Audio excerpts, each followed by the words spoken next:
Hey guys, Tim here. Just wanted to give you a little introspect into how I achieve my guitar tone on my recordings. So I'm gonna open up my DAW here. This is Reaper, and I use this. I'll move this out of the way here. I use this all the time for all of my recordings. It's absolutely free to download, free to use. Um, you can get the paid version, which gets rid of the little you know continue with free trial pop up or whatever it is. But anyway, this is a very powerful doll. I mean, I've seen several, and frankly, I just haven't seen any that can top this one for this cheap. So this is the one that I use pretty much every day in one form or another. So this is a new project here that I've been working on. Let me see if I can give you a little sample here.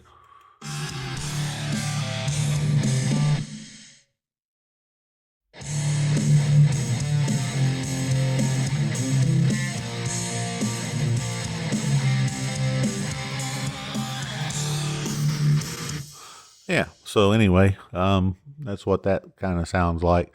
Um, but let's get to the guitar section here. The left guitar track, and here's the first amp. This is what I use, Andy James tonality. This is where all my guitar tones come from. So on the left guitar track, I'm using this is called amp number 1. You can see that right there. And the preset I'm using is the punchy rhythm, and it just to me sounds really really good.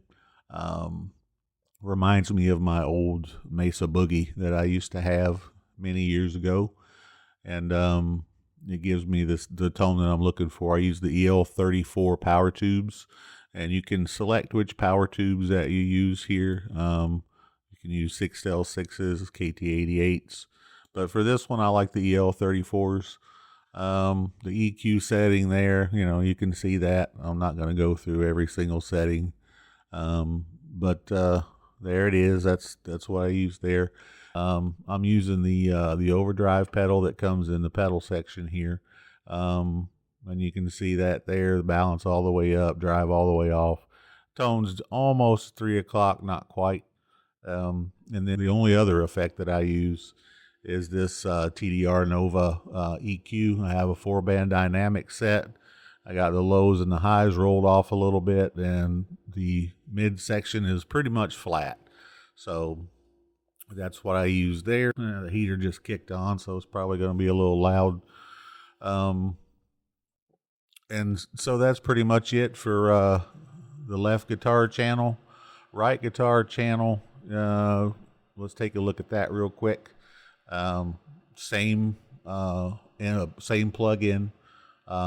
This time I'm using amp number 2, which looks like this one's modeled after a 5150 or 6505. One of those amps. I'm using the KT88 power tubes in this one because it gives it a really nice fat punchy sound.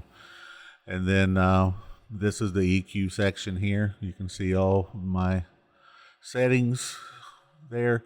And if you notice over here in the effects section, absolutely nothing else.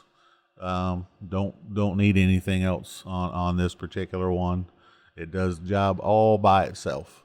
One thing I did want to show you, there's a cabinet section also that comes with this plug-in, and in the cabinet section you can put the microphone anywhere you want to put it. You can take this and drag it around.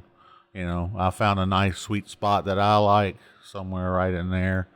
And then you can also angle the microphone if you like. It just gives it a different sound, and you can put it pretty much anywhere that you want. So I just leave it straight because that's what sounds good to me. So that's pretty much it for the guitar tone. That's what I use. Like I said, 95% of the time. Might use a couple of different effects for lead tones and whatnot, but for the rhythm tones, that is it. They blend really, really nicely. I usually set the pan up for the left guitar at 80% left, and the right guitar I set it up for 80% right. So that gives it to me gives it a really nice blend and puts a little bit of each near the center also, so it cuts through the mix really, really well. So that's it. I hope that gave you a little insight into what I'm using on my songs. And yeah, I will see you next time.